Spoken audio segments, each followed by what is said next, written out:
पहले प्रार्थना करेंगे तो चालू करेंगे। जिसको आती है वो बोलिए, नहीं तो सुनिए।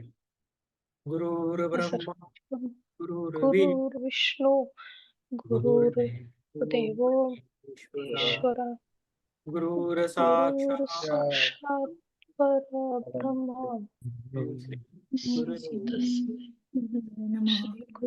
शांति शांति। गुरुते शांति। सभी को आत्मवंदन। आज हमारा सौभाग्य है कि हमारे इधर आज ब्रह्मश्री श्रीकांत कुलकर्णी जी आए हैं, तो उनका वो हमें विजडम देंगे और हम अच्छी तरह सुने। तो एक हमें सीनियर मास्टर मिले तो एक हजारों पुस्तक वाला विजडम मिलता है। जितना हम 1,000 बुक पढ़े तो उतना हमें विजडम मिल सकता है। तो आप जो भी है उनका अच्छी तरह सुने और उनका শুনি तुम्ही तो ये करना है। सभी को अपना जब क्वेश्चन है तो अपना अनम्यूट करके पूछना है, लेकिन लास्ट को रखा तो अच्छा रहेगा। तो उनका एक फ्लो रहता है, तो फ्लो से गए तो वो हमें एक नया से लेके जाएंगे, तो उस नया से हम उनके साथ रहेंगे।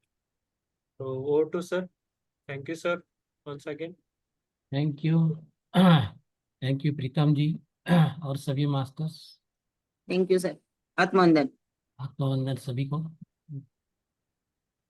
तो सर्वप्रथम हम वंदन करेंगे हम सबके प्रिय गुरु पितामह ब्रह्मर्षि पत्री जी को, महाअवतार बाबा जी को, महादेवी सरस्वती, महादेवी महालक्ष्मी जी, पृथ्वी माता, सर्व देवी देवता, सर्व ऋषि महर्षि और सभी एस्ट्रल मास्टर्स को अत्यंत नम्रता पूर्वक कोटि कोटि प्रणाम, कोटि कोटि प्रणाम और धन्यवाद, धन्यवाद।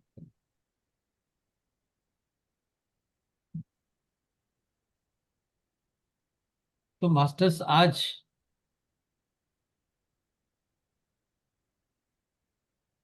शुरुआत में ही मैं आपको एक सवाल पूछना चाहता हूं।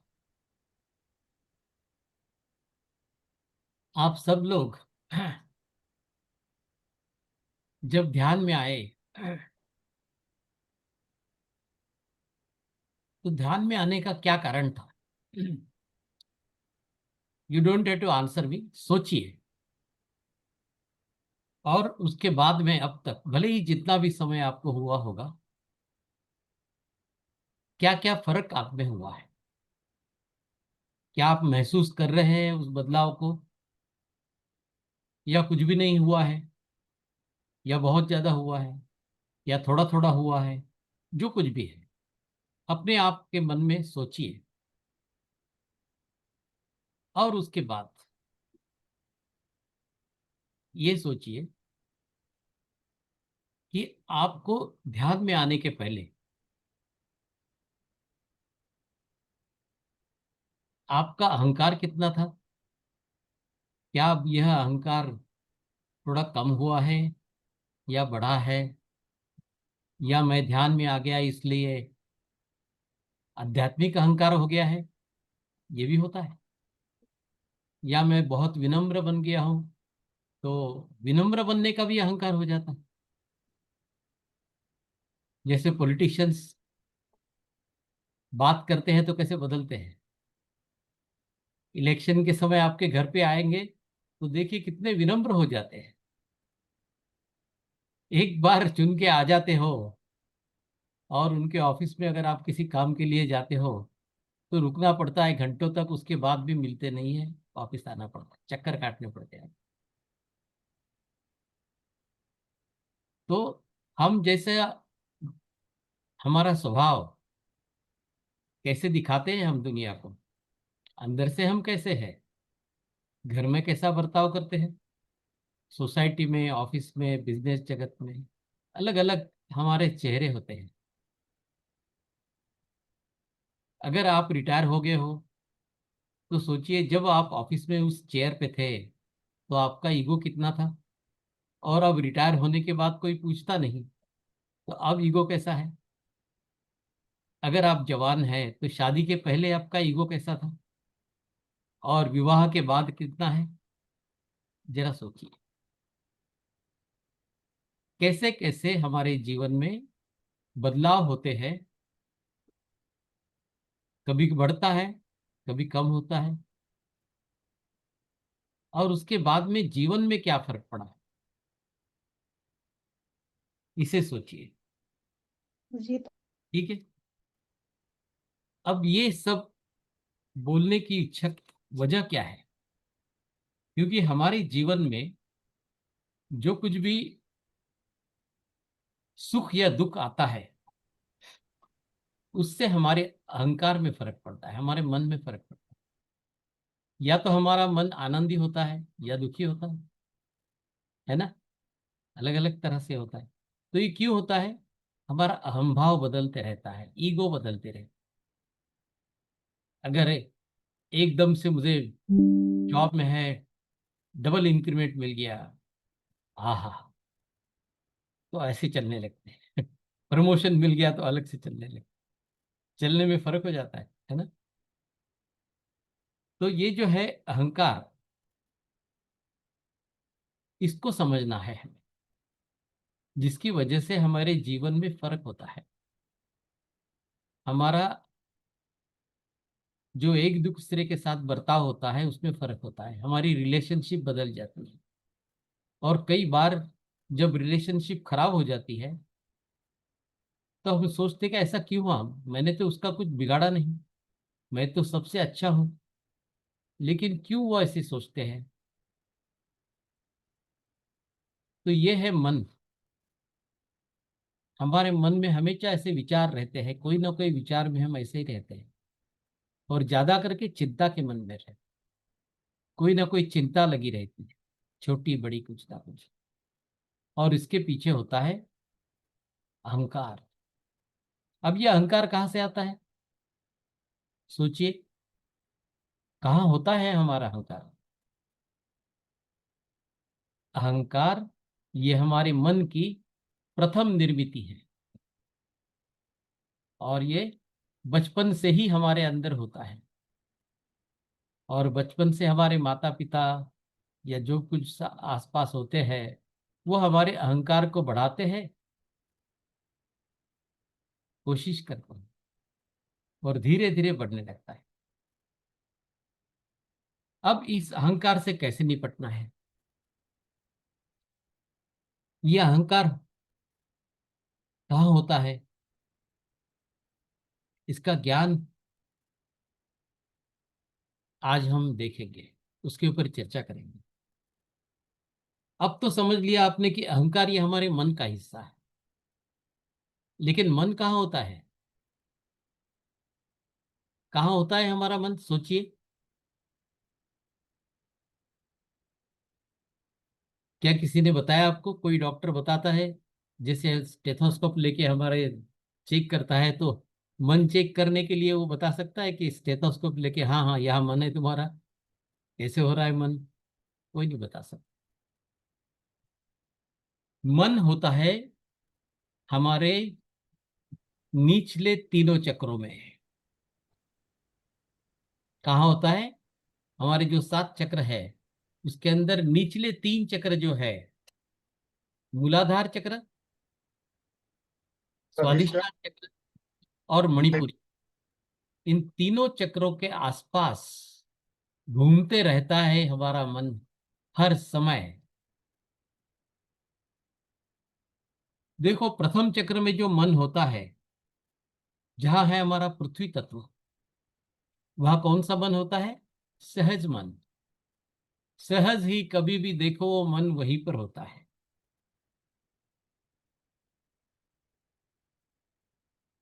और दूसरा चक्र है, उसमें कौन सा मन होता है? वहां होता है जल तत्व, जिसमें होता है हमारा भावनात्मक मन। जो भी हमारी भावनाएं होती है, अच्छी बुरी, वो सब रहती है इस दूसरे चक्र के अंदर। और जो तीसरा चक्र है, जिसमें होता है वायु तत्व, यहाँ कौन सा मन होता है? सोचने वाला मन, reasoning mind, questioning mind. All the time हम क्वेश्चन करते हैं हर बात को। क्यों? ऐसा क्यों हुआ, वैसा क्यों हुआ, वाई, हाउ, व्हाट। और मैनेजमेंट तो यही सिखाते, ask every time, 5 times ask why why why why why. ये वाई वाई वाला मन कहाँ होता है? मणिपुर चक्र में, तीसरे चक्र में। और यहीं पर होता है अहंकार, तीसरे चक्र में। जो सोचने वाला मन है उसकी परिणति होती है हमारा अहंकार। निचले 3 चक्रों में चारों बार, चारों तरफ ये मन होता है और उसके साथ होता है अहंकार। तो हमने क्या सीखा पुत्री जी के साथ आकर और ध्यान में आकर और इतने सारे आध्यात्मिक प्रवचन सुनकर, डिस्कोर्सेस सुनकर? कई बार आपने यही सुना होगा कि अपने अहंकार को कम करो। गीता में भी हमने यही देखा है। दुर्योधन का अहंकार कितना बड़ा था। भगवान श्री कृष्ण उसको मनाने के लिए गए कि अरे 3 गांव दे दो, 5 गांव दे दो तो युद्ध नहीं होगा। तो क्या बोलता है, 5 गांव छोड़ो, सुई के नोक पर जितनी भूमि आएगी उतनी भी नहीं दूंगा, 5 गांव की क्या बात करते हैं। ये क्या था उसका अहंकार। इसी तरह से ये अहंकार को कम करने के लिए हमें बताएंगे। और जैसे ही इस अहंकार का विघटन शुरू होता है ना, तो परिणाम स्वरूप क्या होता है, फिर उसके बाद हम ज्ञानी बनने लगते हैं, फिर हमें आत्मज्ञान मिलता है। इसीलिए हमने देखा है कि दुर्योधन को कोई ज्ञान नहीं था। जब ज्ञान देने के लिए भी बताते थे, उसके गुरु द्रोणाचार्य थे, पितामह भीष्म बताते थे, तो सुनता नहीं था किसी के, ईगो। और वही उसके पिता धृतराष्ट्र, उनका तो बहुत बड़ा अहंकार था अपने प्रिय पुत्र दुर्योधन के प्रति, तो किसी की बात नहीं सुनते थे। क्या होगा परिणाम, भयानक युद्ध और सारे कौरवों का नाश। तो इस तरह से जब हम हमारे अहंकार का नाश करते हैं तो हमारी प्रगति होना शुरू करती है, मन को शांति मिलती है, ज्ञान मिलता है। अब ये तीसरे चक्र में जो अहंकार है उसे कैसे निकालना है? इस तीसरे चक्र में जो सम्मान, सम्मान का अहंकार होता है, व्यक्तिगत हमारी ये जो शक्ति है उसका अहंकार होता है ना। जब हम युवा होते हैं तो लड़के होते हैं तो देखते हैं, हाँ मेरे बहू कैसे है ना, शक्ति का अभिमान होता है। हमारी मनोवैज्ञानिक पहचान क्या है, विश्व दृष्टि से कैसे जुड़ा हूं मैं, ऐसा होता है।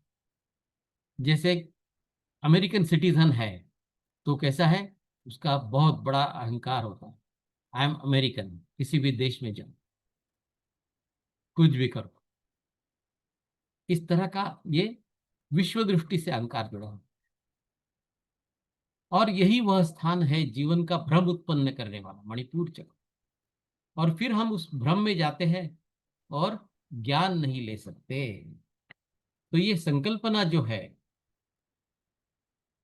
उसे समझना। यह मानव का शरीर धारण करते हैं तो थोड़ा सा अहंभाव और अहंकार आवश्यक है, ये समझना है सबसे पहले।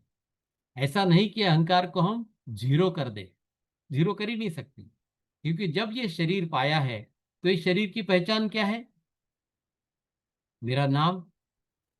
तो इतना छोटा सा अहंकार आवश्यक है जिसे हम अहंभाव कह सकते हैं, क्योंकि अहंभाव जब बढ़ जाता है तो उसे हम अहंकार कहते हैं।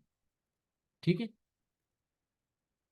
तो ये तीसरे चक्र के आसपास जो अहंभाव वृद्धिंगत होने लगता है, बढ़ने लगता है, हम उसे अहंकार कहते हैं, उससे हमें कष्ट होने लगता है और हम उसमें परिवर्तन चाहते हैं। वो परिवर्तन की जो परिभाषा है, प्रक्रिया है, उसे हमें समझना है। उसमें क्या विकल्प है? जैसे अपने अहंकार को बढ़ाकर ज्यादा दुख मिलता है, तकलीफ होती है। घर में देखते हैं कई बार पति पत्नी के बीच में कभी झगड़ा होता है, तो क्या होता है, बात बहुत छोटी होती है, लेकिन अहंकार अगर होता है एक का ज्यादा, तो बात बढ़ के डाइवोर्स तक चली जाती है। क्या आपने सुना है कि डाइवोर्स का बहुत बड़ा कारण था? नहीं, बहुत छोटे छोटे कारण से होते हैं सारे झगड़े, छोटी छोटी वजह से। लेकिन उसके पीछे क्या होता है? अहंकार। कौन सा अहंकार होता है? मैं सही हूं, तुम गलत हो। ये सही और गलत का अहंकार, और इससे होते हैं झगड़े। तो इसलिए ये चक्रों की शुद्धि करके हम अपने अहंकार को कम कर सकते हैं। जैसे ही आप इस अलौकिक आनंद में जाते हो, कब? अगर आप ये अहंकार को कम कर सकोगे, तो इसी तीसरे चक्र में होता है आनंद, अलौकिक आनंद। लेकिन वो आनंद हमें मिलता ही नहीं है।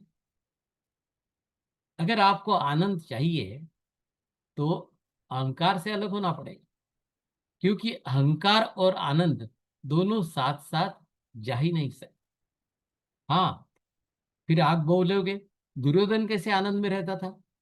वो आनंद कौन सा आनंद होता है? दूसरे को तकलीफ होने के बाद मुझे जो आनंद होता है वो आनंद। वैसे आनंद से क्या होता है? वो उसका कर्म बनता है, और उसका कर्म बनने की वजह से उसके दुष्परिणाम उसको भुगतने पड़ते हैं। तो हमें वैसा आनंद नहीं चाहिए। हमें अपने लिए अपने अंदर का आनंद चाहिए, जिसे हम ध्यान करके पाते हैं जब शून्यत्व में चले जाते हैं। इसीलिए हम ध्यान में आए हैं। लेकिन इसके बावजूद भी जब फिर ध्यान से निकलते हैं, हमारे रोज के जीवन में चले जाते हैं, तो कभी ना कुछ गड़बड़ होती रहती है। और पूरी तरह से हम अपने अहंकार को, मन को कंट्रोल नहीं कर पाते। इसके लिए क्या करना है? इसके लिए ध्यान तो करना ही है, लेकिन ध्यान के साथ साथ हमें ये चक्रों की शुद्धि कैसे करनी है ये भी समझ। जैसे अभी बताया, तीनों चक्रों में ये मन रहता है, अहंभाव रहता है हमारे तीसरे चक्र में, और ये कर्मों की प्रक्रिया वहां होती रहती है। तो कुल मिलाकर एक अत्यंत महत्वपूर्ण चक्र कौन सा है? ये तीसरा चक्र, मणिपुर चक्र। जहां से आप दुखों को समाप्त कर सकते हो, दुखों से मुक्त हो सकते हो, कर्मों से मुक्ति पा सकते हो। इसीलिए इस चक्र को कहते हैं, मणिपुर चक्र को, सेकंड ब्रेन। तो यह भी एक महत्वपूर्ण काम है कि अपने अहंभाव को बढ़ाने के काम से दूर रहे, जिसके कारण आप सिर्फ काम काम और काम ही करते रहते हो, और काम में ही डूब जाते हो। फिर क्या बन जाते हो? वर्कहोलिक। आज के जमाने में कई लोग इस तरह से वर्कहोलिक बन गए। क्यों? क्योंकि समाज में मुझे दिखाना है, मेरी फैमिली के लिए ज्यादा पैसा कमाना है, प्रमोशन मिलना चाहिए, मेरे अंदर नीचे काम करने वाले लोगों ने मुझे मान देना चाहिए। जैसे मैं ऑफिस में जाऊं, सब लोग खड़े होकर मुझे सैल्यूट करना चाहिए, गुड मॉर्निंग सर कहना चाहिए, है ना? सब तरफ ये क्या है? अहंकार। तो ये अपेक्षाएं हमारी बढ़ती जाती, और वो मान मिलने के लिए, पैसा ज्यादा मिलने के लिए हम ज्यादा काम करते हैं, और बन जाते हैं वर्कहोलिक। कभी कभी अगर बुरी संगत लग जाती है, तो यही वर्कोहोलिक अल्कोहलिक भी बन जाते हैं। अल्कोहलिक के बाद कभी कभी ड्रगिस्ट वो बन जाते हैं, ड्रग लेने लग जाते हैं। आजकल तो बच्चे भी ड्रग लेते हैं। पहले कॉलेज के बच्चे लेते थे, आजकल तो देखा गया है कि टीनेजर्स भी ड्रग्स लेते हैं। क्यों? स्ट्रेस है उनको, माता पिता से रिलेशन उनका ऐसे हो जाता है, उनको समय ही नहीं बच्चे की तरफ देखने के लिए कि क्या हो रहा है बच्चे के साथ, उसके इमोशंस कहाँ जा रहे हैं, उसकी क्या तकलीफ है। एंड देन दे स्टार्ट, और ये सामने की चीज है, आपने अनुभव किया होगा, सुनी होगी बातें, मैंने तो देखी है। क्योंकि जहाँ ड्रगिस्ट लोगों को ठीक करने के लिए जो जगह रहती है, वहां पर मैं ध्यान सिखाने के लिए जाता था, और देखा है अच्छे अच्छे घर के लड़के, अच्छा एजुकेशन, लेकिन फिर भी ड्रग के पीछे लगे। तो ये क्या होता है, अहंकार की वजह से। माता पिता का अहंकार अलग रह गया तो बच्चे के साथ घुल मिल नहीं पाए। बच्चे का अहंकार आ रहा है कि वो पीछे पीछे जाके देखा उसने, और उसका अहंकार चूर चूर हो गया, क्योंकि मुझे मेरे तरफ कोई देखता ही नहीं है, मुझे कोई प्रेम नहीं करता है ना। या कभी कहीं पर कोई भी चोट आती है, मानसिक चोट, तो बस वो ऐसी बुरी लत के पीछे लग जाए। तो यह चक्र जो है हमारा तीसरा चक्र, यह है महत्वपूर्ण चक्र। तो ये हो जाता है धुंधा पूरी तरह से, और यहां से नकारात्मक ऊर्जा निकलने लगती है। और जब ये धुंधला हो जाता है, बंद होने लगता है, तो बाहर की अगर कोई निगेटिव एनर्जी है, कोई ब्लैक मैजिक की एनर्जी है, तो आपको बहुत जल्द तकलीफ दे सकती है। इस चक्र की शुद्धि इसीलिए करना आवश्यक हो जाता है। देखो शुरुआत कहां से होती है और हम कहां पहुंच जाते हैं। अब देखिए,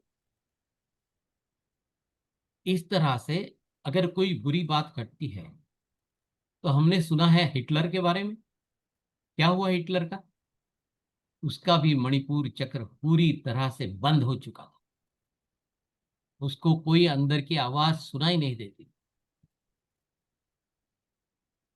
और क्या किया उसने दुनिया में, इतना बुरा आदमी बन गया।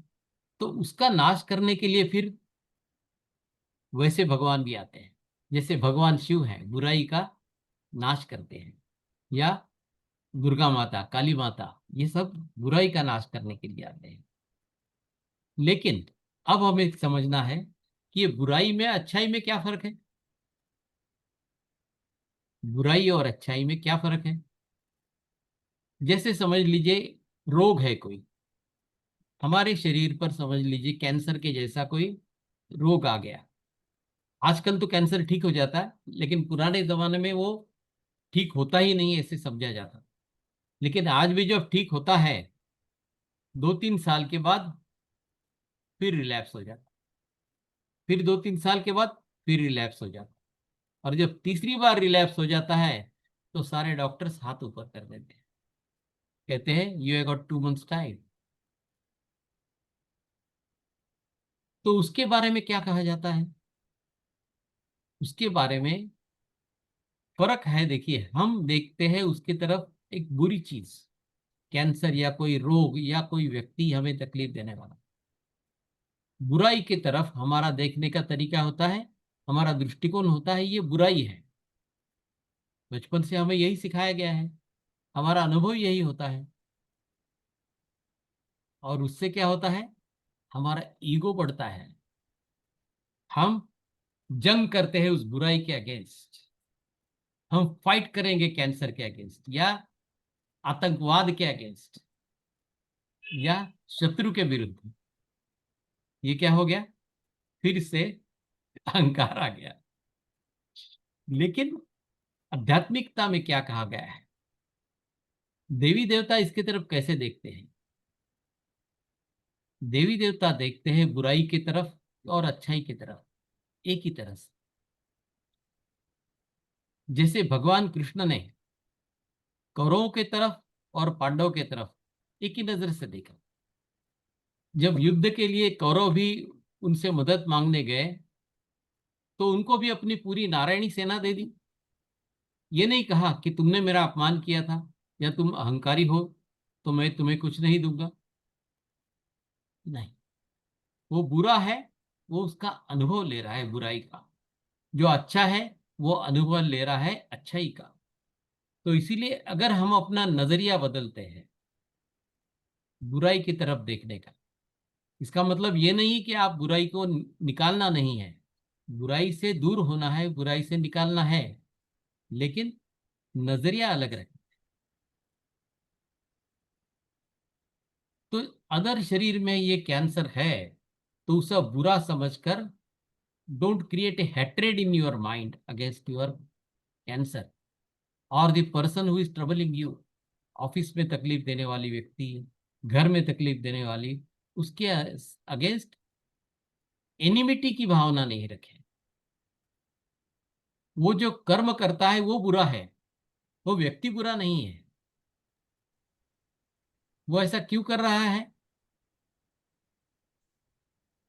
क्योंकि मैंने ही तो लिखे हैं मेरे नसीब के ये सारे इवेंट्स मेरे जीवन के।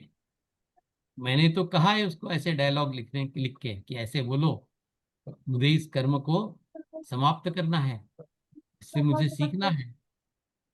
इसीलिए हमें अपना नजरिया बदलना है। और फिर क्या होगा?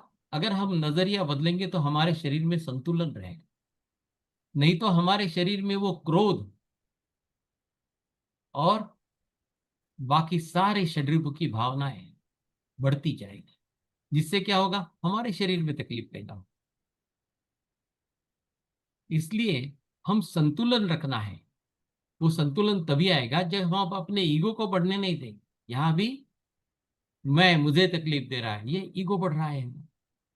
कुछ शांत रहना है, नहीं तो हिटलर में परिणति हो जाती है। हमें हिटलर नहीं बनना है। भले ही हम सही हो, अगला व्यक्ति गलत हो, इसके लिए हमें क्रोधित नहीं होना है, शांत रहना है। शांत कह रह सकते हैं अगर हम अपने ईगो को कंट्रोल करें तो ही शांत रह सकते हैं। इसलिए ओरिजिन में क्या है? ईगो। तो इस अहंकार को कंट्रोल करने के लिए जब हम आध्यात्मिकता में आते हैं तो कई बार आपने देखा होगा, आप कई जगह कई गुरुओं के पास आप गए होंगे, वहां भी देखा होगा कि कितने झगड़े होते हैं। जब वो गुरु अपना शरीर रख देता है तो उसके बाद में उसकी गद्दी के लिए झगड़े होते हैं। क्या है ये? और जितने भी बड़े बड़े मास्टर्स होते हैं वो दिखाते हैं मैं कितना बड़ा हूं, अपना बड़प्पन दिखाने के पीछे रखते हैं। ये ईगो, ये होता है स्पिरिचुअल ईगो। इससे तो बहुत ही तकलीफ होती है उन लोगों को। तो हमें इससे भी बचना है। और उसके लिए क्या करना है? कई लोगों को सिद्धि प्राप्त हो जाती है और ईगो बढ़ जाता है। सिद्धियां कौन सी? थर्ड आई। कई बार थर्ड आई खुल जाता है अपने आप और लोगों को सिद्धि मिल जाती है कुछ देखने की, कुछ समझने की।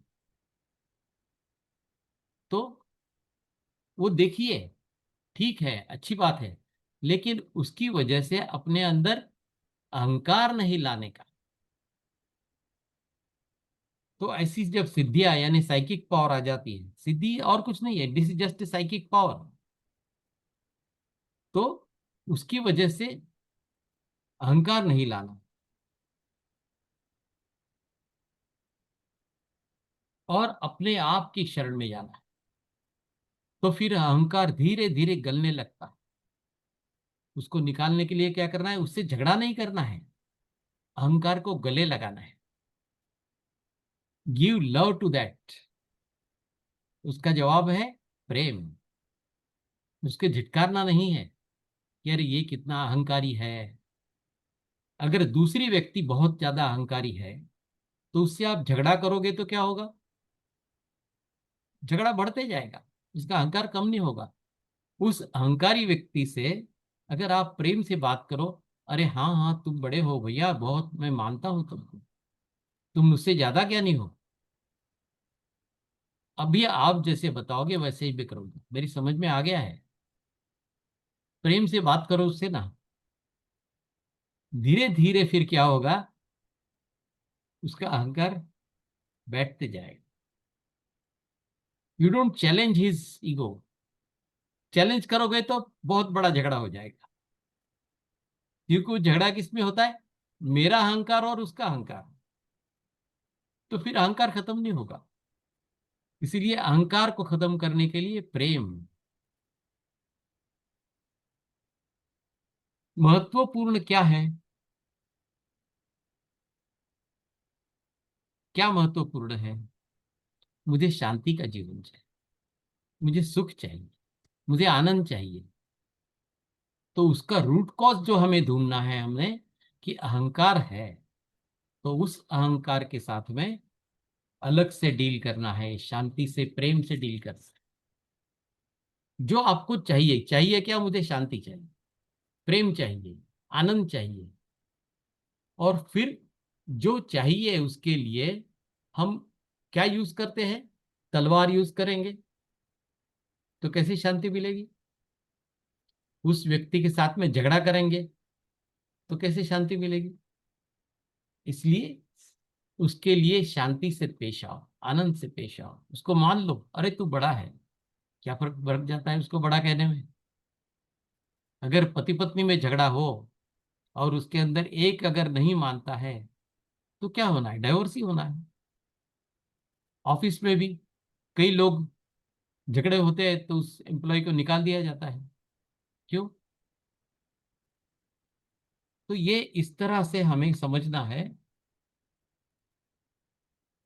कि कैंसर जैसे रोगों को, या हमारे मन में जो अहंकार है उसकी वजह से हम कैंसर को भी जीत सकते हैं। इसलिए बताया गया है कि कैंसर को भी बोलना उस भावना में, आई लव यू कैंसर,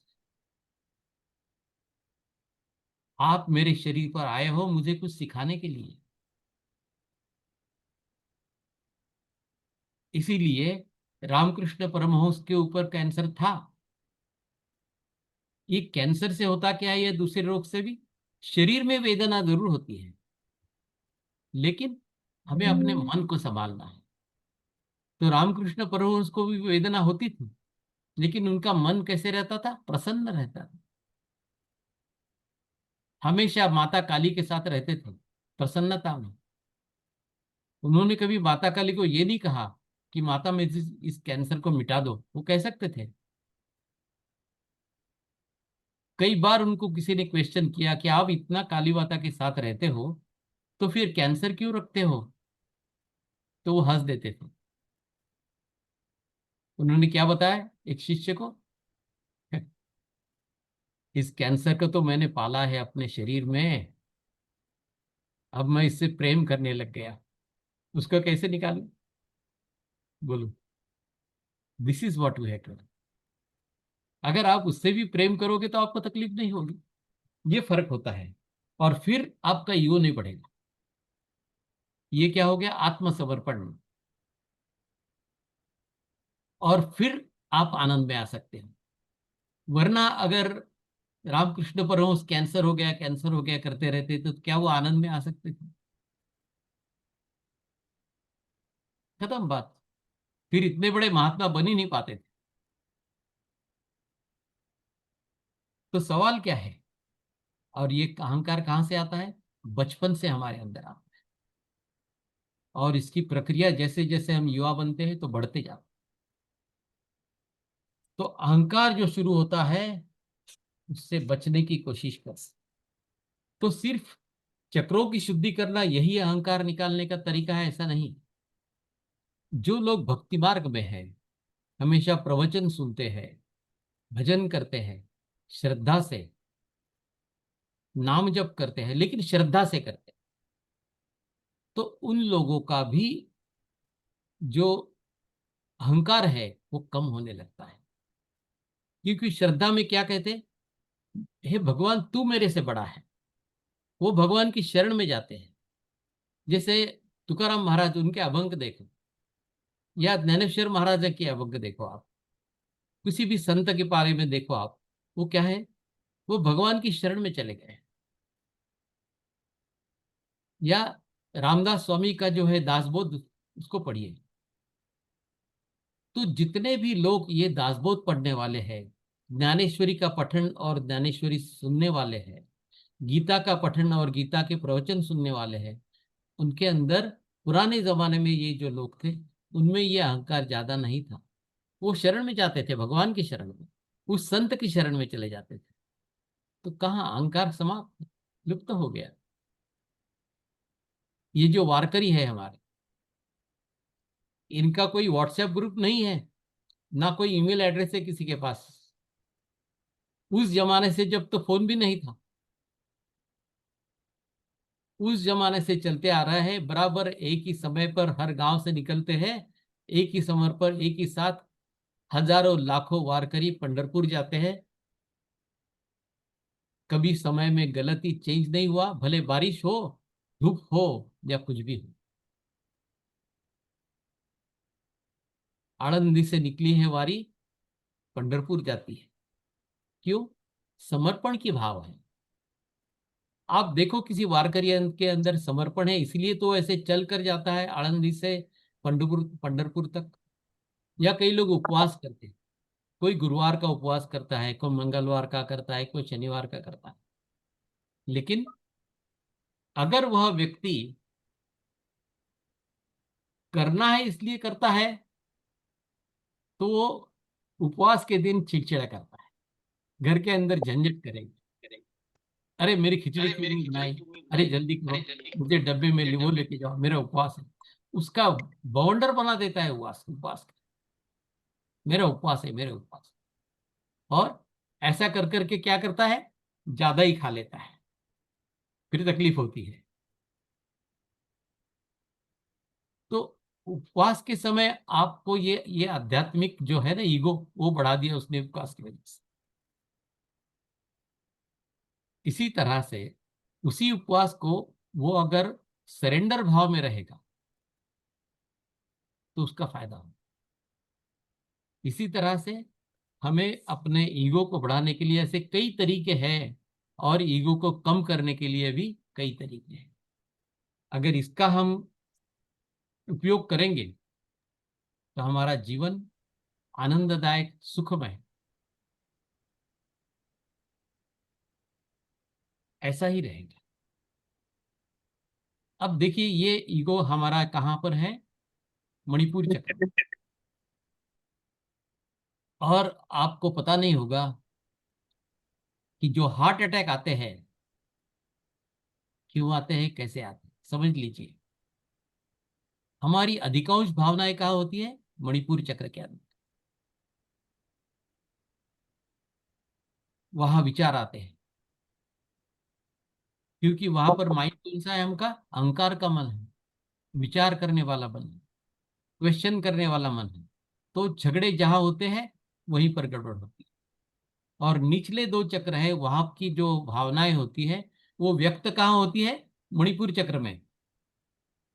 कर्म कहाँ है, प्रथम चक्र में, दूसरे चक्र में। लेकिन उसकी भावनाएं व्यक्त होती है तीसरे चक्र में।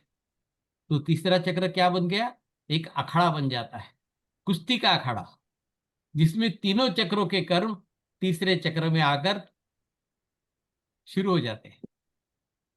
फिर उससे क्या होता है, कई बार जब आपको बहुत ज्यादा दर्द होता है तो हम क्या करते हैं, पेट पकड़ते हैं। लेकिन कौन सा पेट पकड़ते हैं, नीचे वाला, पेल्विस के पास।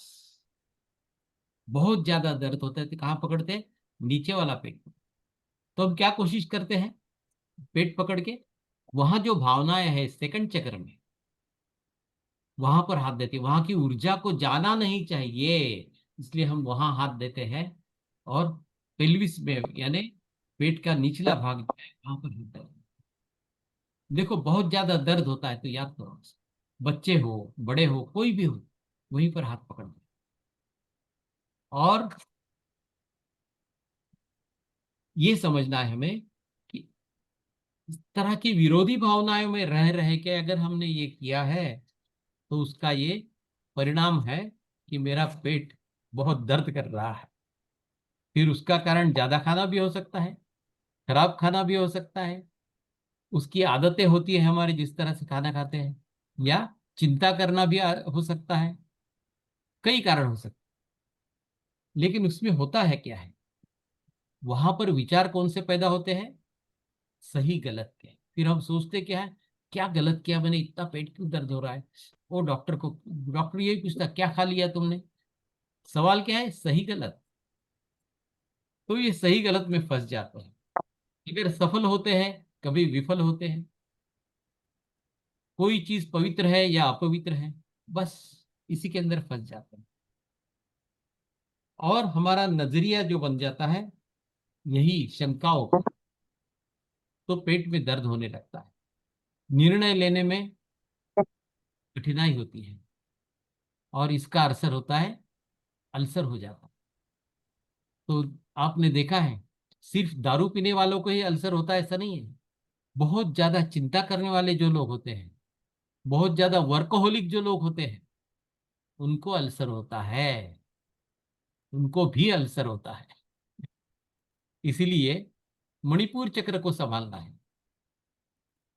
कैसे संभालना है, देखिए, वो मणिपुर चक्र अगर ऐसा धूमिल हो गया है, तो उस चक्र पर ध्यान दे करके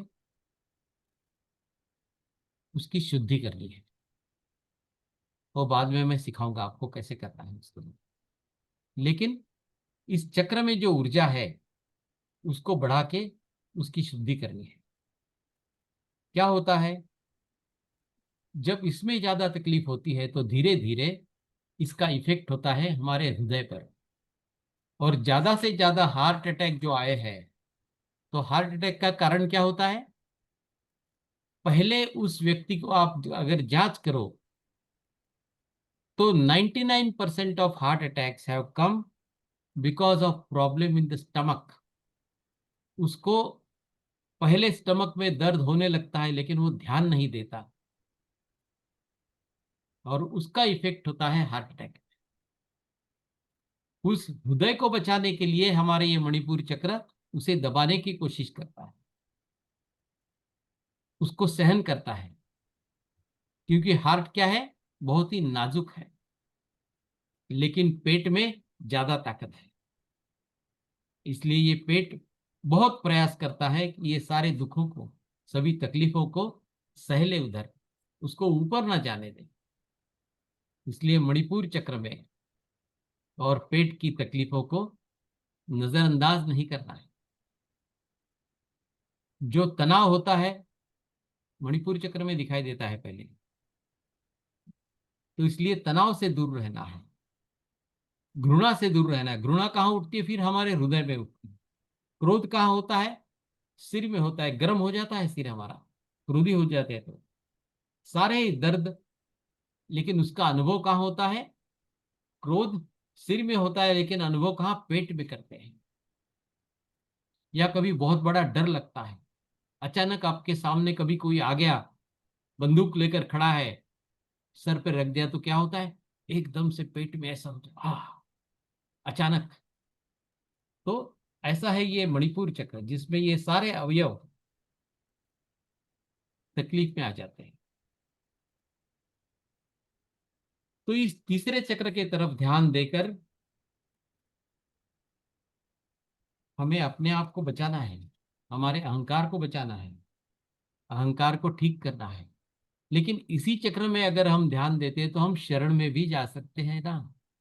क्या महत्व है, क्यों जा सकते हैं, इस मणिपुर चक्र के पास उसी के अंदर क्या है, नाभि है। नाभि क्या है, हमारे जो प्राण बचपन में जब आप माता के पेट में हो, तो प्राण कहाँ से आते हैं, नाभि से अंदर आते हैं। वो शिशु जो माता के पेट में है, जब उसके अंदर प्राण आते हैं, आत्मा प्रवेश करती है नाभि से। इसीलिए नाभि में सारी नाड़ियां जुड़ी जुड़ी हुई है। तो सारी शक्ति कहां पर है, नाभि में। इसी तरह से जब मृत्यु होता है तो कई गलतफहमियां हैं लोगों के। कोई कहता है नहीं उसका मुंह से गया, उसका ऊपर से गया, ऐसा कुछ नहीं है। आत्मा जाती है सिर्फ और सिर्फ नाभि से ही बाहर जाती है, नाभि से ही अंदर आती है, वही एक जगह है। बाकी हवा के प्रेशर से या ब्लड के प्रेशर से कभी कभी कहीं से आपको दिखाई देता है, तो वो अलग बात है।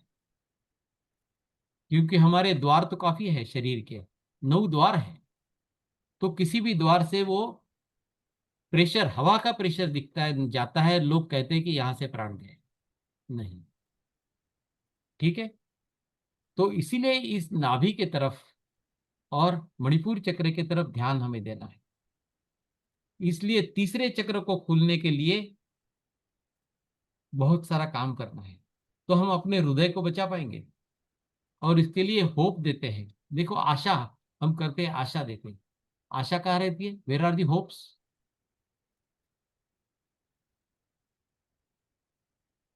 हम क्या बोलते हैं? हमारे हृदय में है। नो, आशा भी हमारे तीसरे चक्र में होती है। Hopes are also in the third chakra, नाभि के पास होती है, हृदय में नहीं।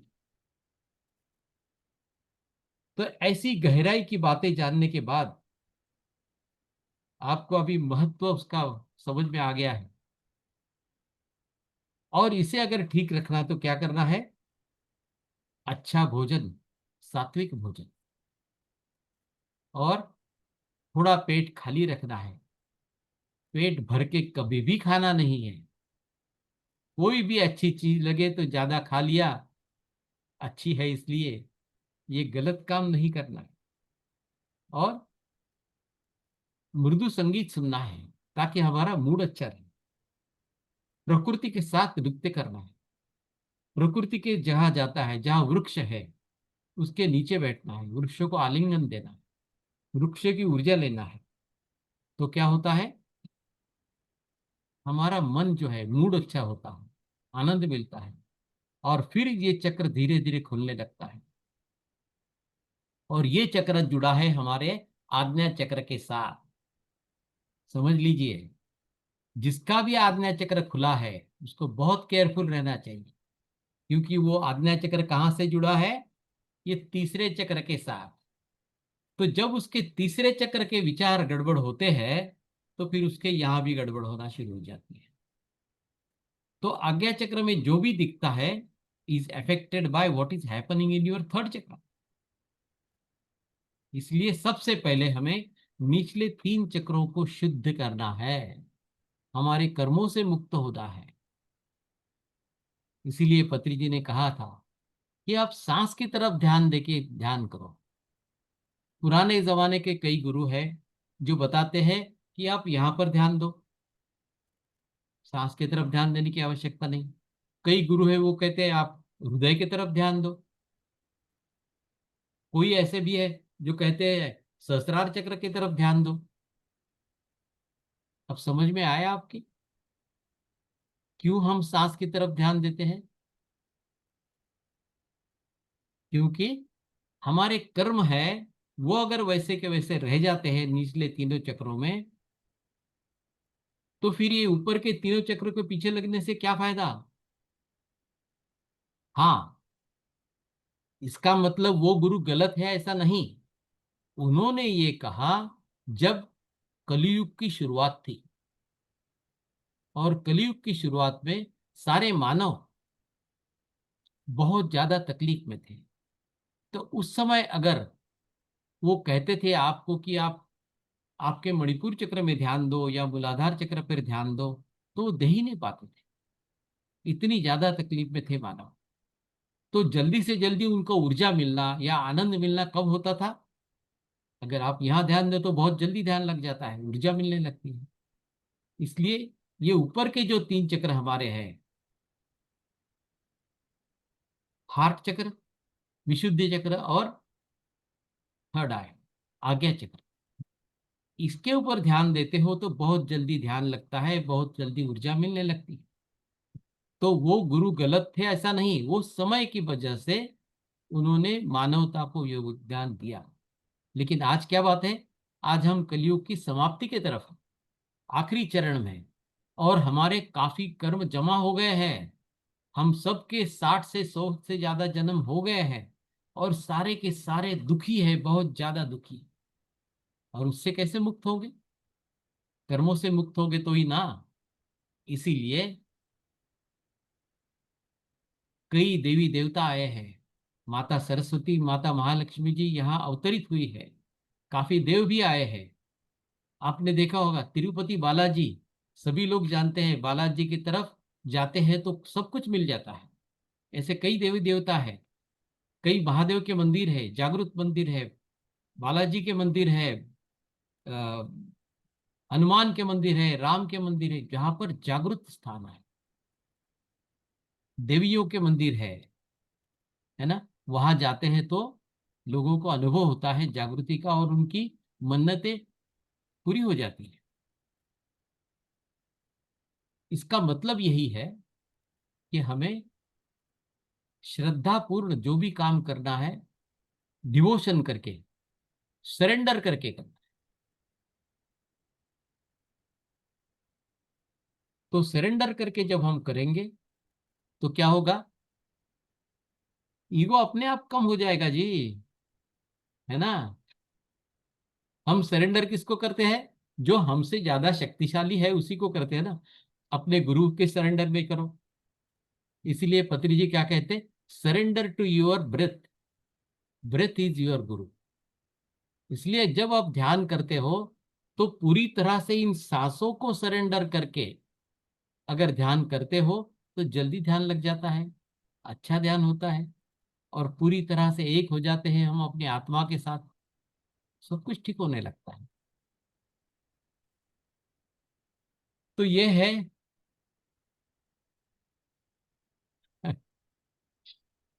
अहंकार कम करने का तरीका। और जब अहंकार बढ़ता है तो देखो कितनी तकलीफें हो जाती है, क्या क्या होता है।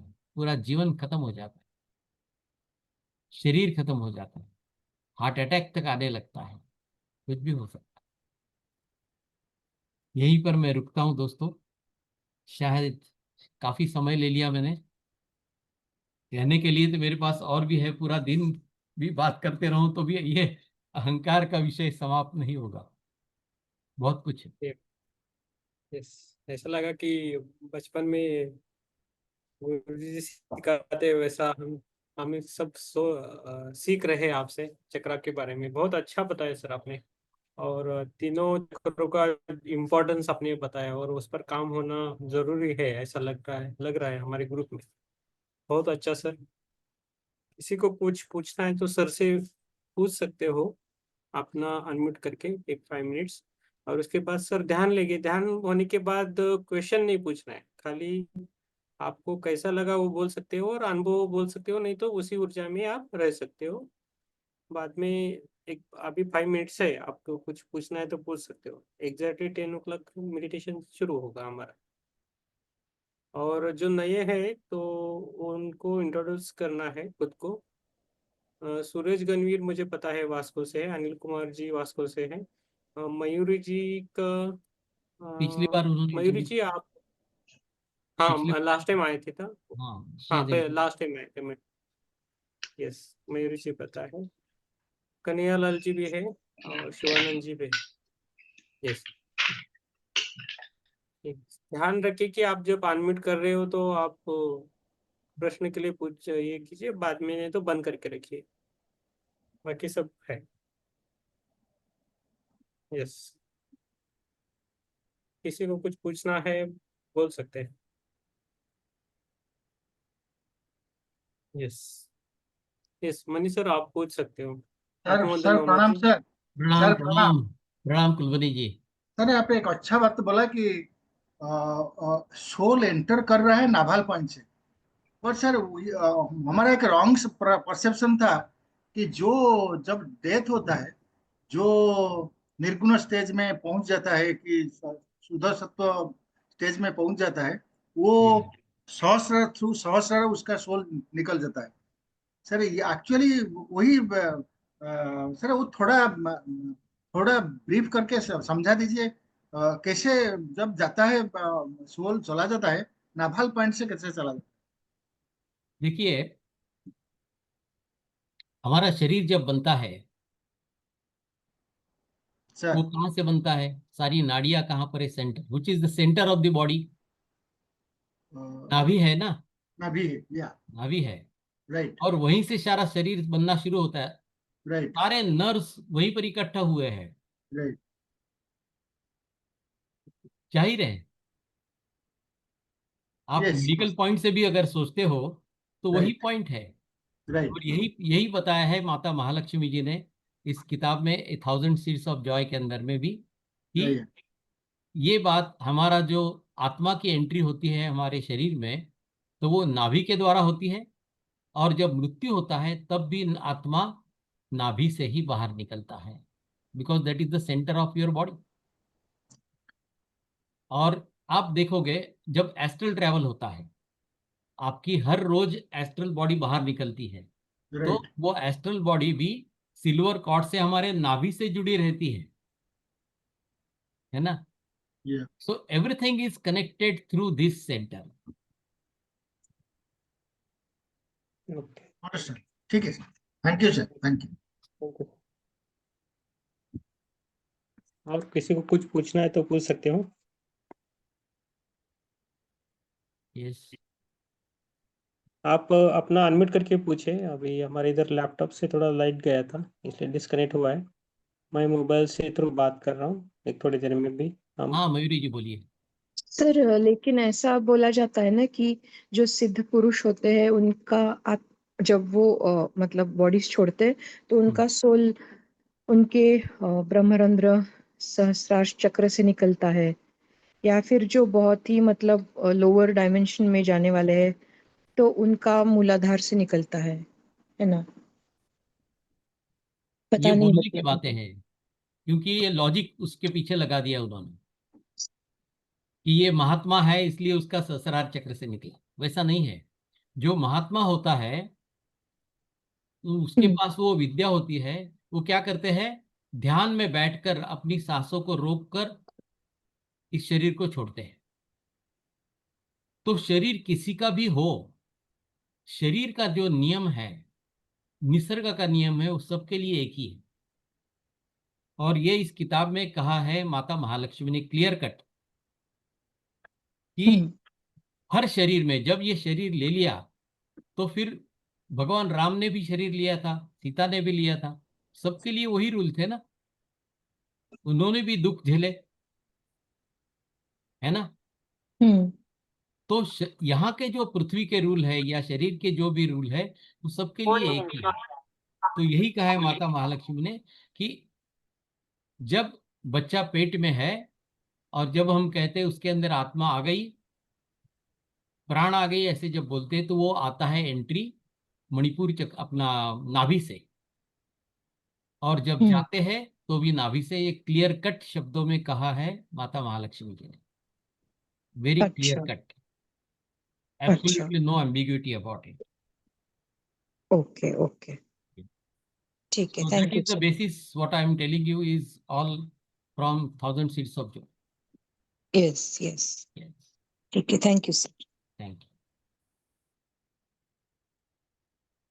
ये इस पर सवाल दिख रहा है, कोई तो भी पूछ रहा है कि इस मणिपुर चक्र को कैसे शुद्ध, ये मैं बाद में सिखाऊंगा आपको। एक ही समय पे सब चीजें नहीं बताया जाए, it will take some more time. तो चक्र शुद्धि के बारे में बात करेंगे अलग से।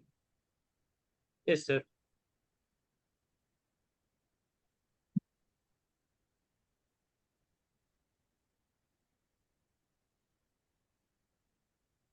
ठीक है, तो आप ध्यान करेंगे। यस सर, थैंक यू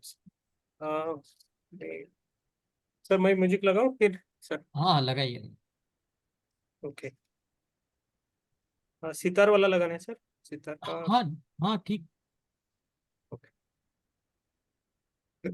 सभी ध्यान के लिए बैठिए, रेडी रहिए। अपना म्यूट जो भी है फोन म्यूट करके रखिए तो डिस्प्ले में। आधे घंटे का ध्यान करेंगे। Yes sir. ठीक है, सभी ध्यान की स्थिति में बैठ जाइए।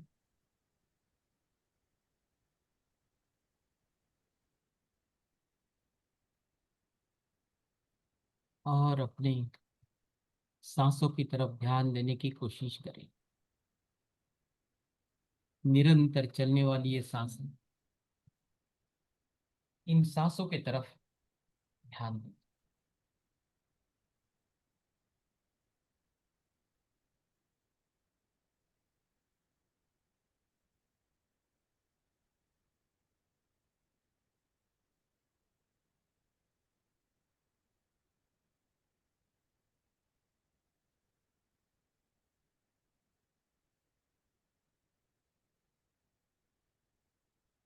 सांस अंदर आ रही है, सांस बाहर जा रही है।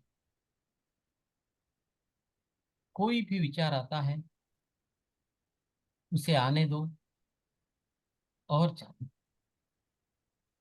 और तुरंत ध्यान दें अपनी सांसों की तरफ। बस यही करना है। सांस अंदर आ रही है, सांस बाहर जा रही है। सांसों के साथ और विचारों से जुड़े।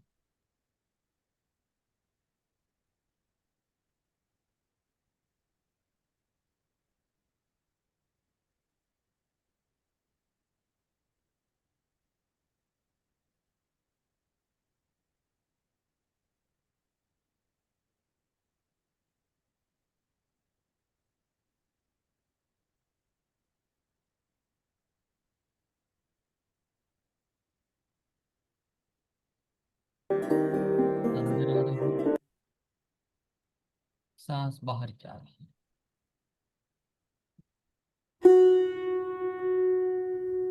कोई भी विचार आता है उसे आने दो और जाने दो, और तुरंत ध्यान दें अपनी सांसों।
सांसों के साथ और विचारों से जुड़े।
कम होते जा रहे हैं।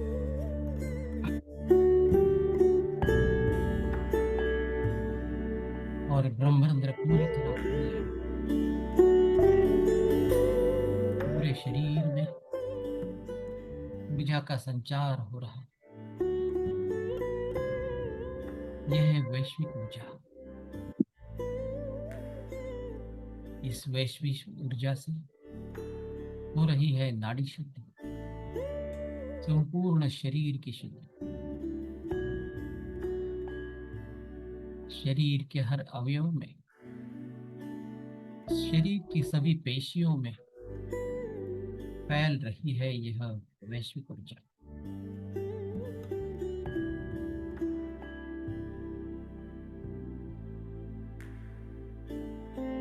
लगे रहिए अपनी सांसों के साथ, निरंतर चलने वाली इन सांसों के साथ।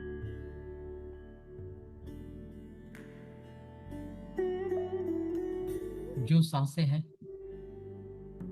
वायु तत्व,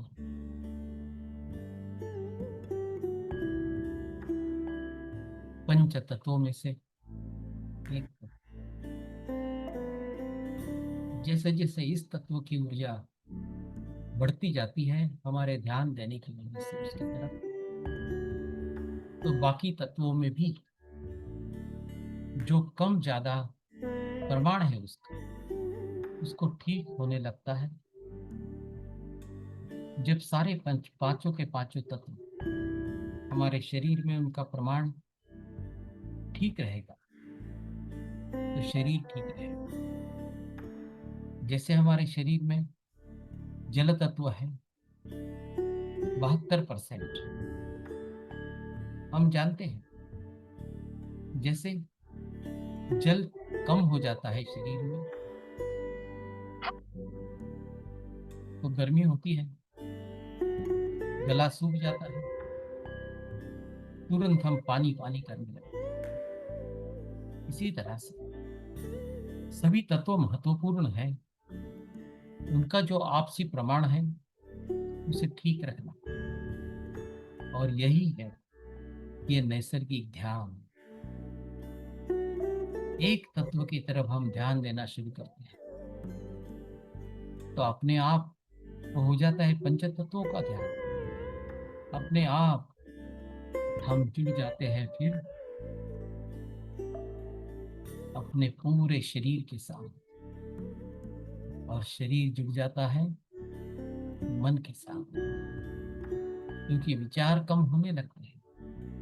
एक हो जाता है शरीर और मन, और धीरे धीरे ये सांसें हमें रास्ता दिखाती है, हमारे अंदर ही जो आत्मा है उसके पास ले जाती है, और हमारा शरीर मन और आत्मा एक हो गया है। अब पूरी तरह हम जुड़ गए हैं हमारी आत्मा के साथ,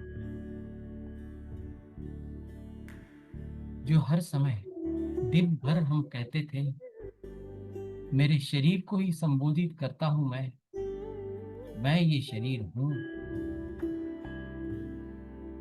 लेकिन अब समझ में आ रहा है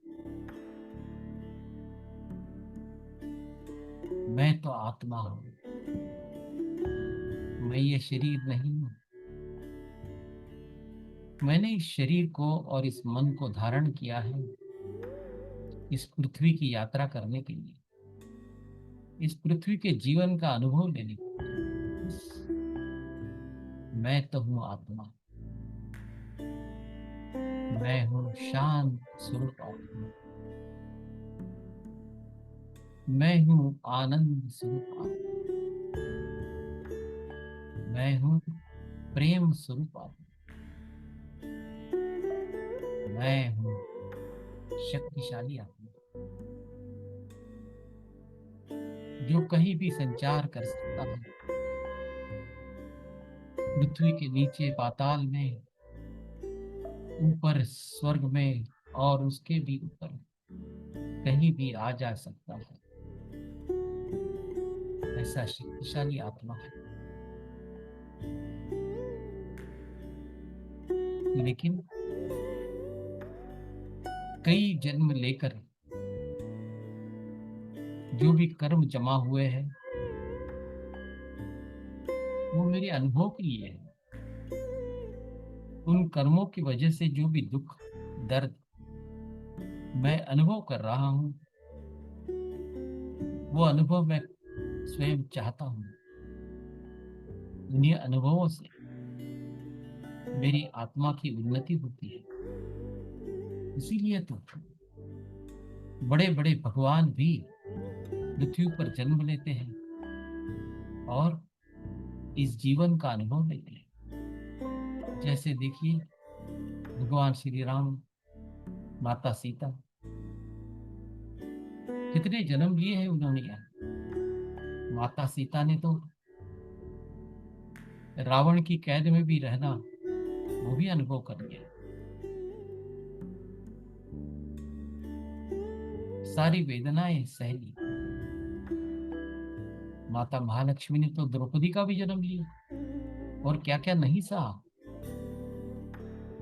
सारे दुख सहे और उसी से इनकी आत्मा और उन्नत होती चली। यही वो कहती है। इसीलिए सारे देवी देवता पृथ्वी पर जन्म लेकर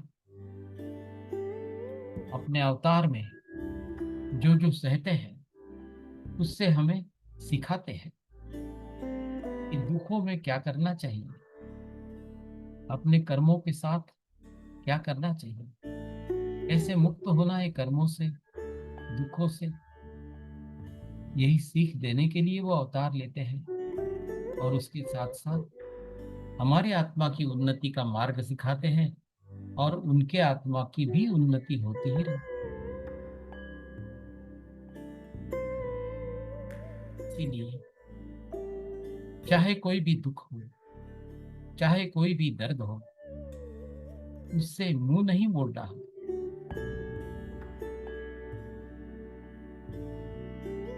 उसका स्वीकार कर लेना है।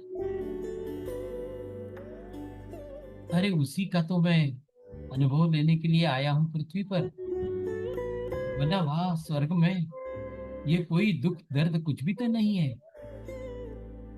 वहां तो है सिर्फ आनंद, शांति, प्रेम। इसीलिए तो मैं आया हूं पृथ्वी पर, इन्हीं दुख दर्द का अनुभव लेने। उसमें मुझे अटकना नहीं है।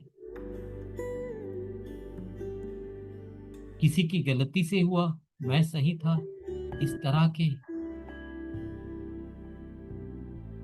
अहंकारी विचारों में नहीं जाते। ये सही गलत के विचार हमारा अहंकार बढ़ाता है और हम डूबे रहते हैं दुखों में, झगड़ते बैठते हैं कि मैं क्यों, मैं तो सही था, तुम ही गलत हो। बस इसी झगड़े में समाप्त ही नहीं करते हम इस झगड़े को, क्रोध में आते हैं और बस वही तो दुख भुगतते हैं शरीर पर, मन पर। लेकिन मुझे भी क्रोध का सिर्फ अनुभव लेना है, उस क्रोध में डूबा नहीं रहना है। और यही अनुभव लेके मैं अब सीख गया कि ये सब क्रोध क्यों आता है। मैं अपना अहंभाव बढ़ाते रह गया। मैं ही सही हूं, तुम गलत हो, मैं अच्छा हूं, तुम बुरे हो, वगैरह वगैरह।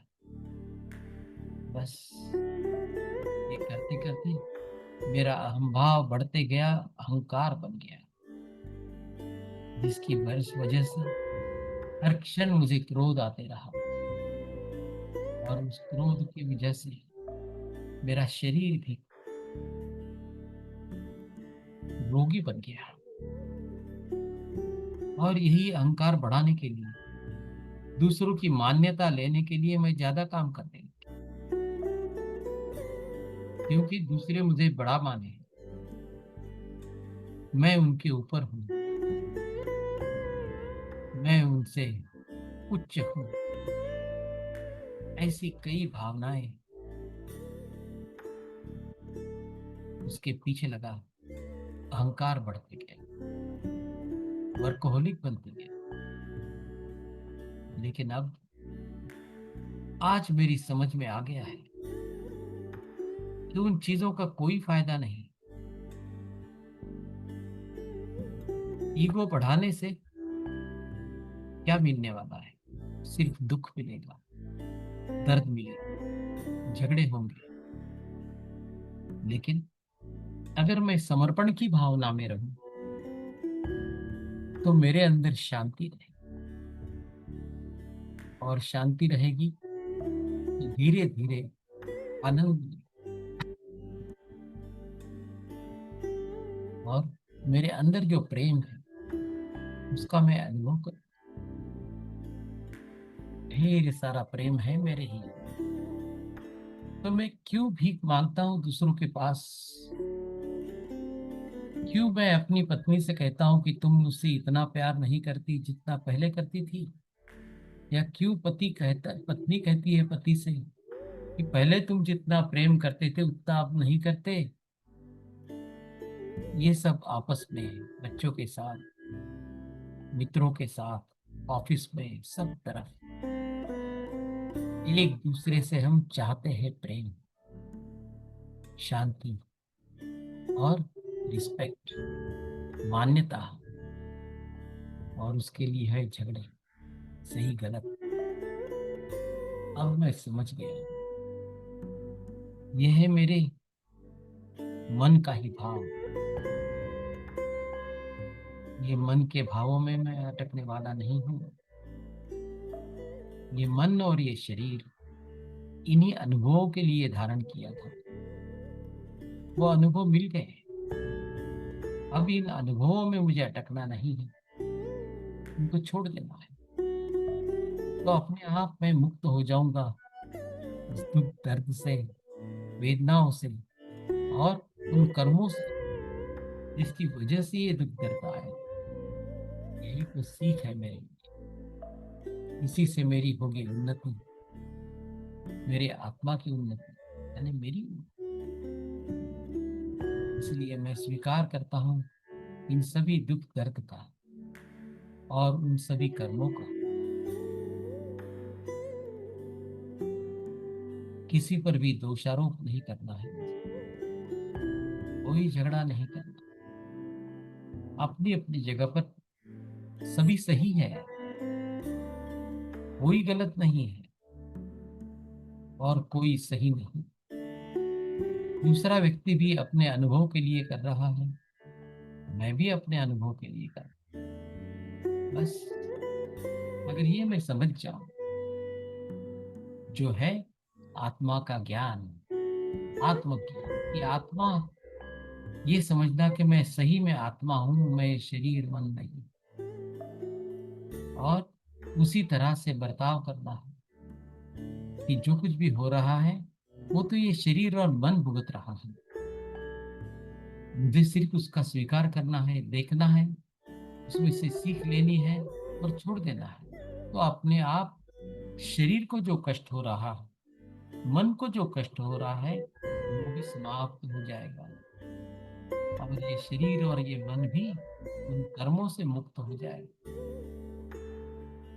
तो मैं भी मुक्त हो जाऊंगा, मेरी भी उन्नति हो जाएगी।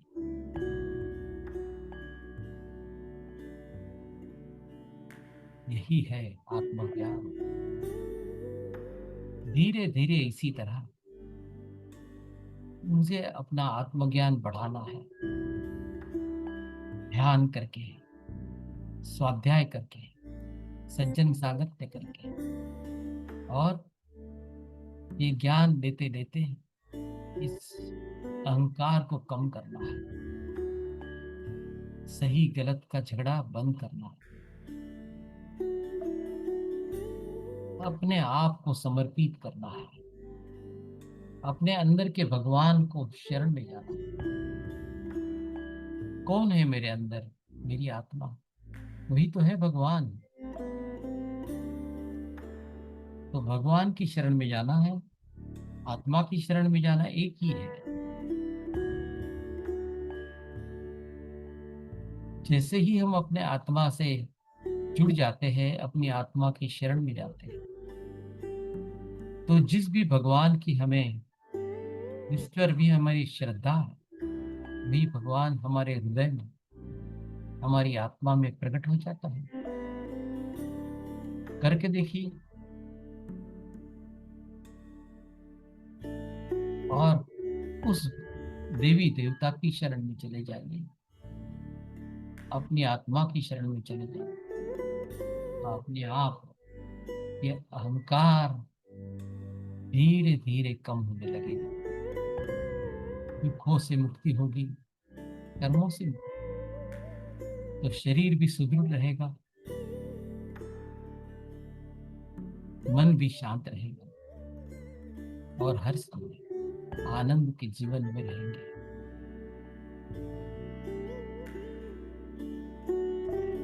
यही है सीख आज के ज्ञान की।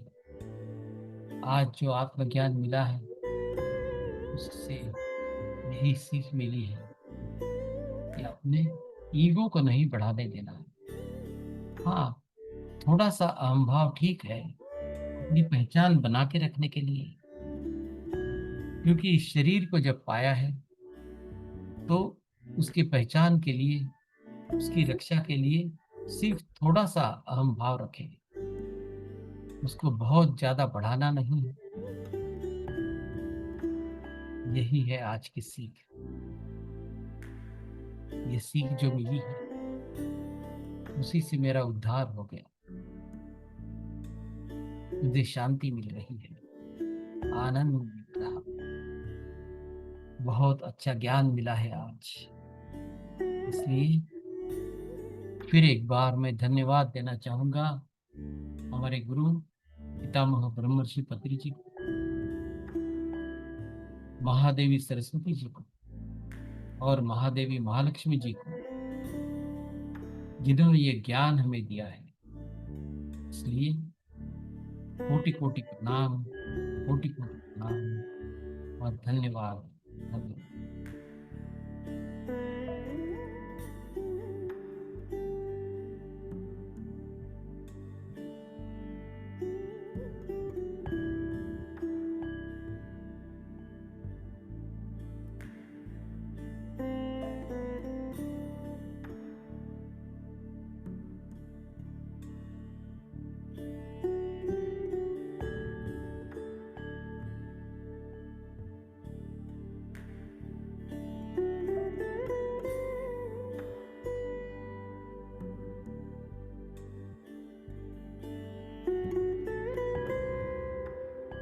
एक तरह से अपनी आत्मा की शरण में चले जाओ,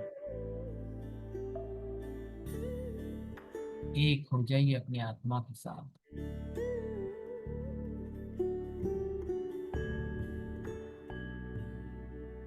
वहीं पर है वही देवी या देवता जिसकी आप शरण में जाना चाहते हो, उनकी भी शरण में जाने का यही तरीका है।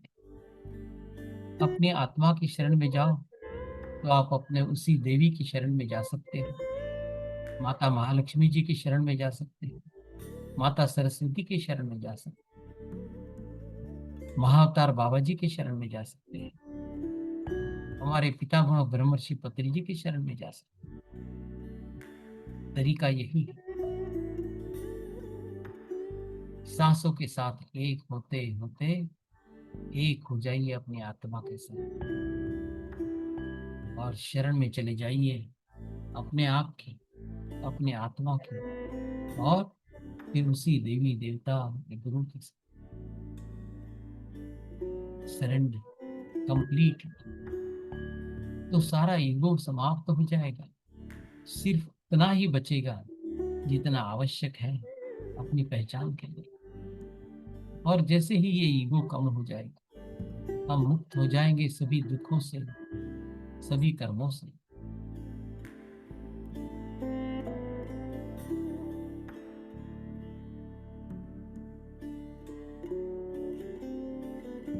आखिरी 2 मिनट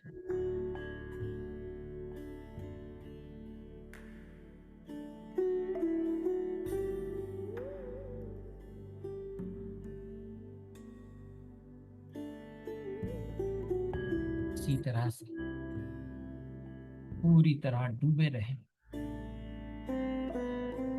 इस शून्यत्व में। शून्यत्व में जो है अलौकिक शांति, जो है अलौकिक आनंद और अलौकिक प्रेम, उसी में डूबे रहना है। अपनी उच्च आत्मा के साथ जुड़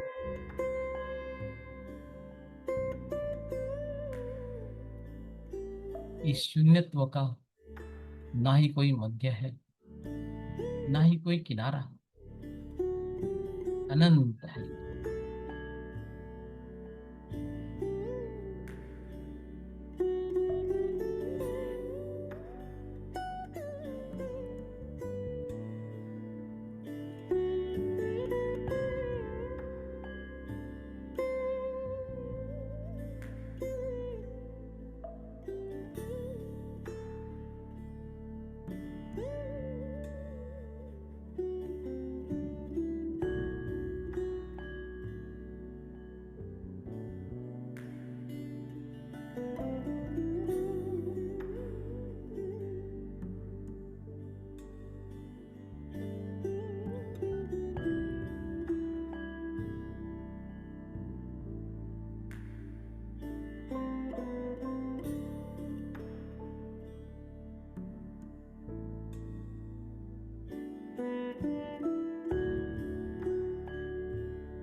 लेकिन ये शून्यत्व से,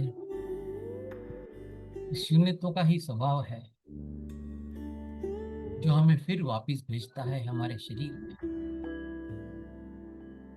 जैसे ही उसकी फ्रीक्वेंसी बढ़ती है। लेकिन भले ही हम वापस आ गए हैं हमारे शरीर, फिर भी हम जुड़े रहेंगे उस शून्यत्व के साथ और हमारी उच्च आत्मा के साथ।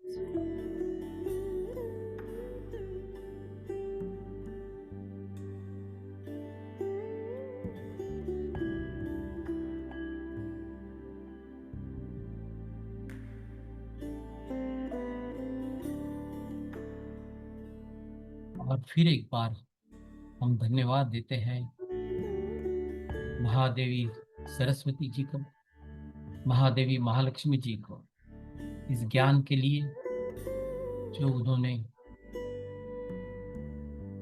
इस किताब के द्वारा हमें दिया है, जो बहुत ही आवश्यक ज्ञान था हमारे लिए, हमारे उन्नति के लिए। बहुत बड़ा आत्मज्ञान मिला है आज, इसलिए कोटि कोटि प्रणाम करते हैं महादेवी सरस्वती को, महादेवी महालक्ष्मी जी को, हमारे गुरु पितामह ब्रह्मर्षि पत्री जी को, महाअवतार बाबा जी को, पृथ्वी माता, सारे देवी देवता, सभी ऋषि महर्षियों को, सभी स्थल मास्टर्स को अत्यंत कृतज्ञता पूर्वक कोटि कोटि प्रणाम, कोटि कोटि प्रणाम और धन्यवाद, धन्यवाद।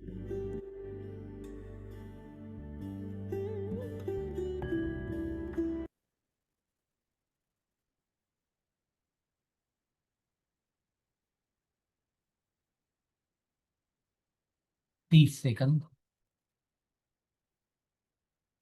20,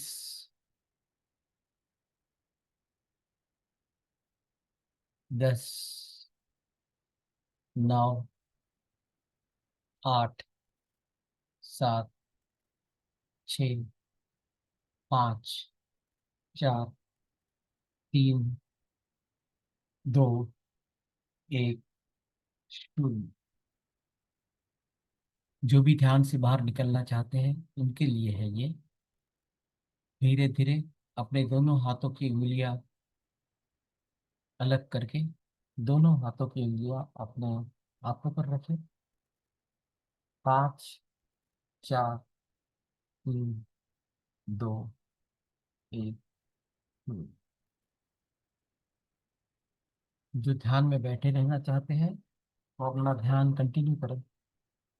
जो ध्यान से बाहर आना चाहते हैं उनके लिए धीरे धीरे आंखें खोलना है। आंखें खोलने की जल्दी नहीं करनी है।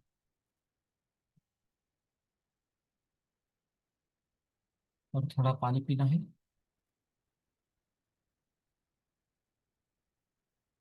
और एक बार जोरदार तालियां बजाएंगे अपने आप के लिए, पितामह ब्रह्मर्षि पत्री जी के लिए, महादेवी सरस्वती और महादेवी महालक्ष्मी जी के लिए, महाअवतार बाबा जी के लिए।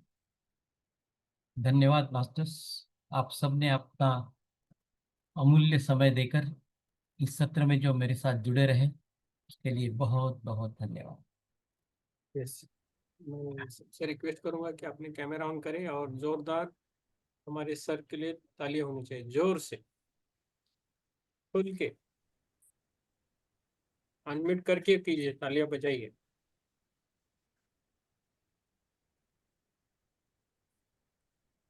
Thank you so much sir. Thank you, धन्यवाद, आत्मवंदन। Thank you. Thank you sir.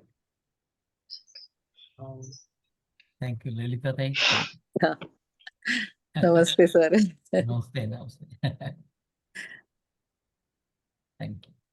कुछ अनुभव शेयर करना है तो शेयर कर सकते हो अनम्यूट करके। मुझे बहुत अच्छा लगा sir. Thank you. Yes, consciously नींद आ रही थी, बस अच्छा लगा सर, बहुत अच्छा।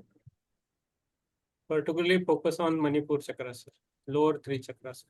यस। यस यस, बोलिए, आप अपना हाथ ऊपर कीजिए और बोल सकते हैं आप। अगर उसी स्थिति में रहना है तो रह सकते हैं। यस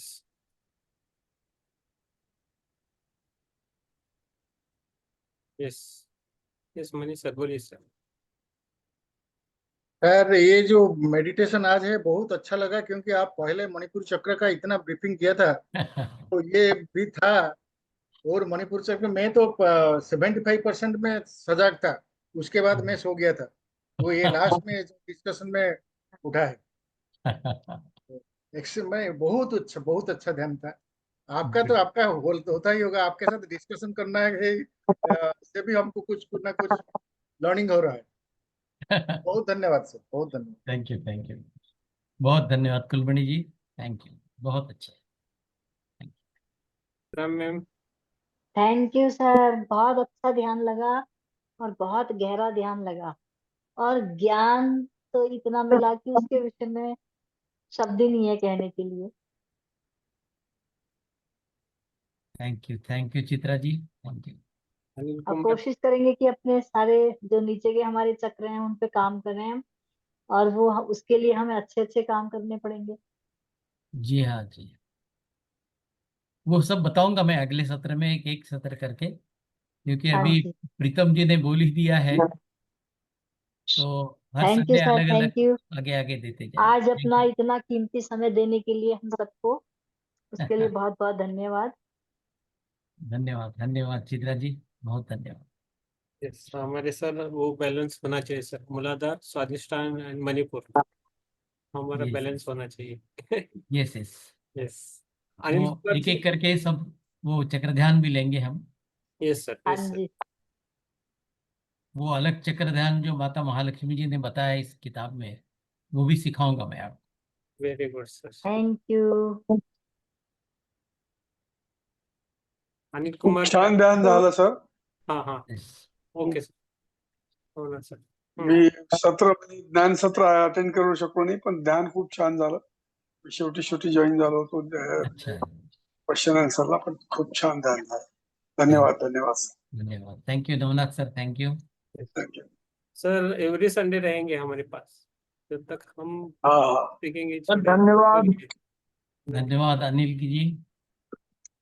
सर आपने बहुत अच्छा सेशन ध्यान का चलाया सर, हम बहुत लाभान्वित हुए। आपने अपना महत्वपूर्ण कीमती समय हम लोगों के लिए दिया sir. We are very much thankful to you sir.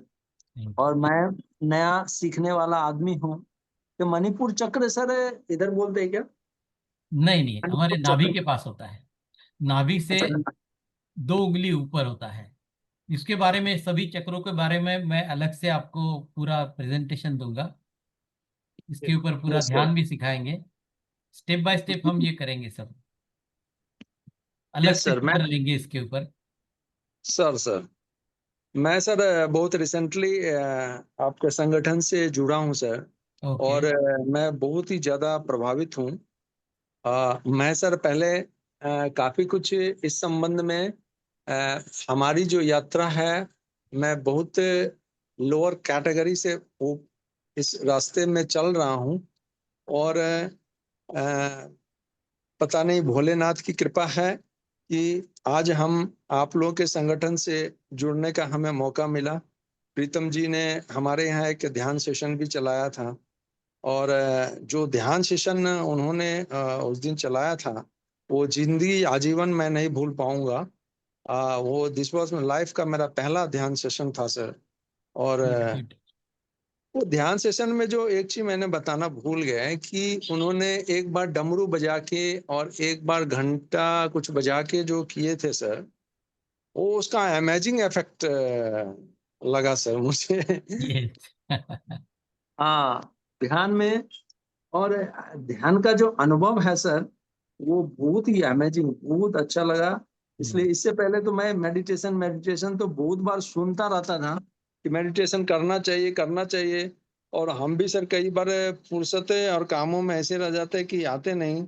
लेकिन मेडिटेशन का असली मीनिंग मेरे को उस दिन ध्यान सेशन में पता चला कि असल में ये मेडिटेशन क्या चीज है और इसके फायदे कितने हैं।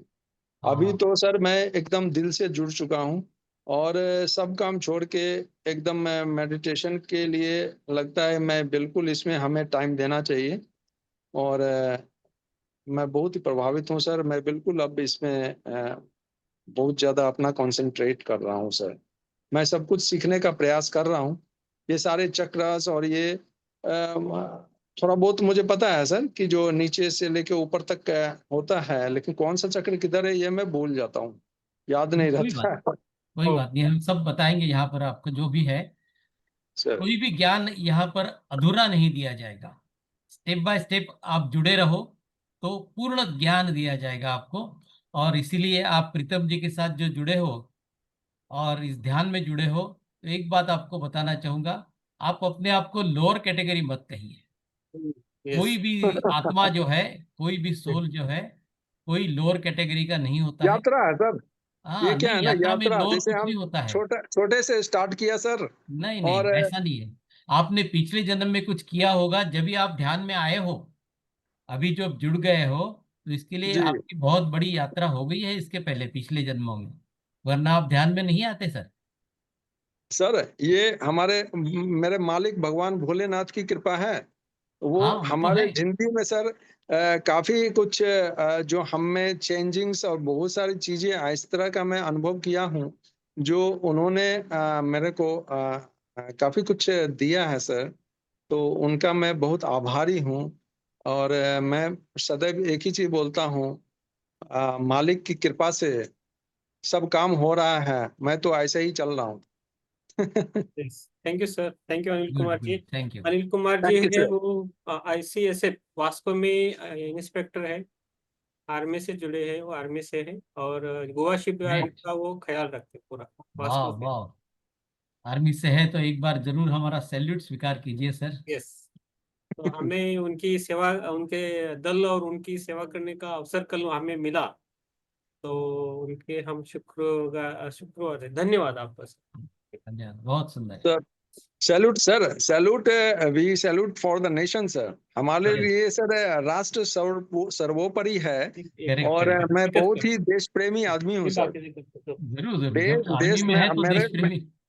ठीक सर है। सर मैं अपने देश के लिए सर मेरे को बहुत ज्यादा ही प्रेम है। देश के लिए, साथ ही देशवासियों के लिए सर। यस मैंने यस। प्रीतम सर से काफी कुछ शेयर किया है इस संबंध में। हमने अपनी इच्छाएं जाहिर की है, लेकिन देखते हैं कैसे कैसे स्टेप बाय स्टेप सारा काम होगा। फिलहाल हमारी इतनी इच्छा रहती है कि हमारा देश धन धन से पूर्ण हो, और हमारे लोग, इस देश के जितने मेरे देशवासी हैं, हम हर किसी को सुखी समृद्ध देखना चाहते हैं। अब मेरे से सर किसी का ज्यादा दुखी किसी को देख के मैं खुद दुखी होता हूँ, इसलिए मैं चाहता हूँ, मेरी बहुत दिली इच्छा है कि सभी लोग सुखी सुखमय होने चाहिए ओके सर। सर। बहुत अच्छे, बहुत अच्छे। Thank you sir. Thank you, Yes. Thank you. और यस पुष्पलता मैम, आप थोड़ा बोल दीजिए। पुष्पलता मैम। आत्मवंदन सर। आत्मवंदन पुष्पलता जी। एक्चुअली सर मैं अभी जस्ट ध्यान से बाहर आई हूँ ओह और इतना आज के टॉपिक को देख के तो सुन के मतलब कुछ प्रश्नों के तो अंदर ही अंदर मिल गए हैं उत्तर। कुछ को जैसे जैसे ये टॉपिक आगे बढ़ेगा उम्मीद है मिलेंगे, या नहीं तो मैं फिर एक वर्बली फिर से पूछूंगी सर। Yes yes. और बहुत कुछ सीखने को है क्योंकि मैं काफी दिनों से इस टॉपिक पे बहुत सोच पा रही थी कि क्या करें, ऐसा हो जाए तो क्या करें। पता है कि छोड़ना है बट कैसे छोड़ना है, वो कौन सी प्रैक्टिस है, तो मुझे लग रहा है कि शुरुआत हो चुकी है। बिल्कुल बिल्कुल सही बोला आपने। जी शुरुआत हो चुकी है और सब पूरा जी डिटेल्स देंगे आपको। जी। Yeah, thank you sir. Thank you. Yes. Lalita ji, भाभी मैम, आप कुछ बोलना चाहते तो बोल सकते हो।